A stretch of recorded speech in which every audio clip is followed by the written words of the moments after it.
Never belittle small beginnings, because these 4 pretty passive income streams that I had since working at a full-time corporate job brought in a little over $10,000 in 2024. I'm going to break down each one of them, and hopefully by the end of this video, it helps you kickstart your journey as well. Let's dive straight into today's video. Let's go.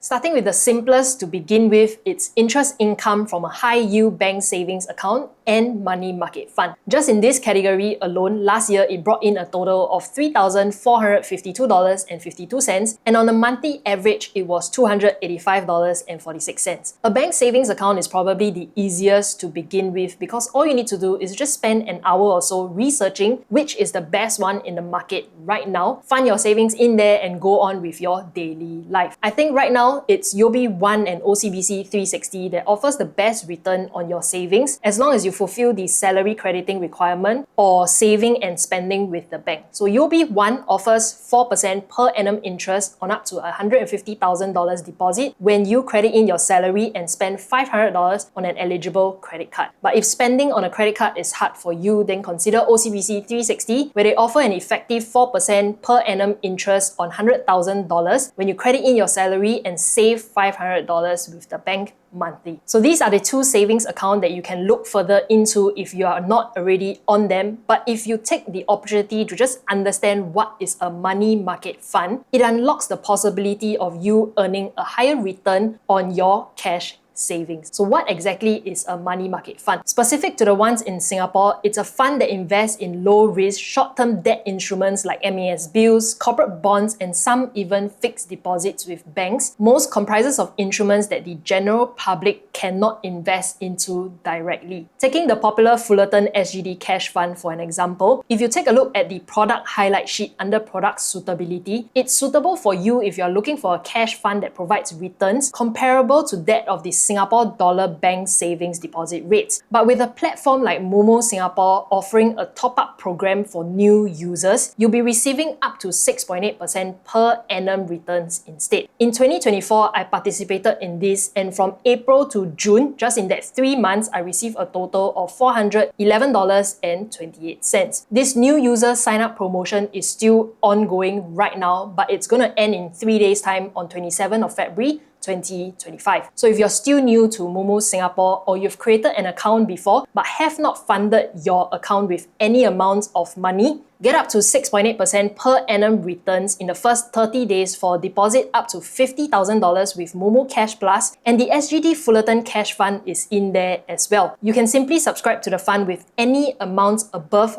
1 cent, and by the end of the 30 days, Moomoo Singapore will issue the top-up returns within 7 working days. Not only that, as a partner with my sign-up link down in the description box below, you're getting a total of $2,266 as a new user, with $20 exclusive using my link. For a step-by-step guide on how to get the full new user sign-up reward, refer to this article on my website. I'll link up above and down in the description box below. Get this top-up program before it ends in 3 days' time on 27th of February. If you see my eyes constantly looking downwards, it's because my laptop is over here with some of the numbers and pointers which I want to reference to. But anyways, the second income stream is bond interest. Investing into the Singapore savings bonds and some retail bonds along the years like Astrea and Fraser gave me a total of $1,068.37 in 2024. A new addition last year was the Astrea 8 bond when Business Times released news of their initial public offering, and I subscribed to 12,000 units of it. They were offering a 4.35% per annum return. Some of you did ask me in my Instagram DMs,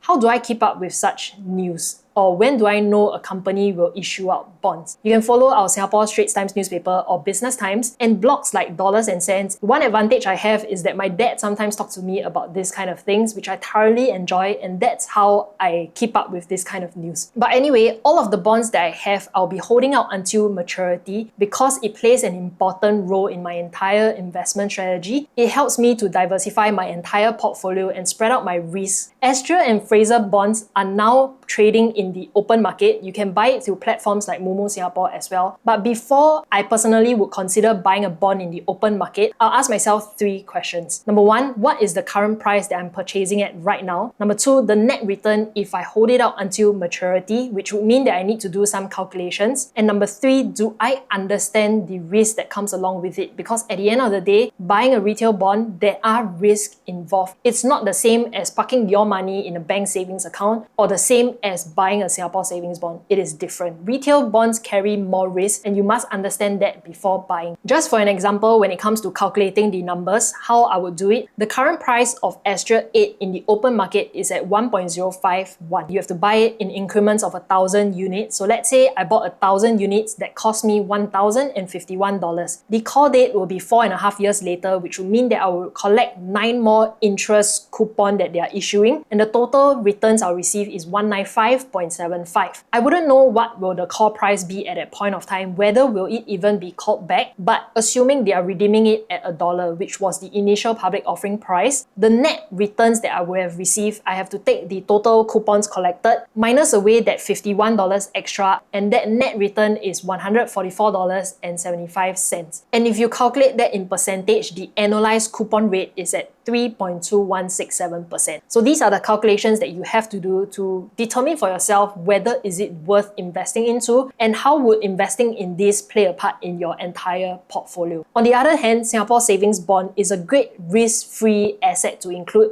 to diversify your entire investment portfolio, which is why I included some in mine as well. As of the time you're watching this, there's probably like 1 day left to subscribe to the current month's issuance at 2.97% per annum interest over a period of 10 years. Average it out. If I didn't hold any of the past Singapore savings bonds, I would consider including this just for some risk management. The third income stream is cashback. I know many of you do not consider this as an income, but maybe a better way to term it is the cost savings difference it can make if you just put in some effort to strategize your expenses. I'm currently accumulating miles, but prior to that, I use cashback credit cards and it helps to lower the cost of expenses, which I'll already be spending on anyway. Bulk of the cashback last year, which was a total of $2,583.64, came from the HSBC Everyday Rewards program, where it awards 1% for gyro transactions. I'll link a video which I've covered before on the channel up above and down in the description box below. But the point I want to make across to you is this. If you can just put in some amount of effort to use the right cards for your everyday expenses, it can help save you some amount of money.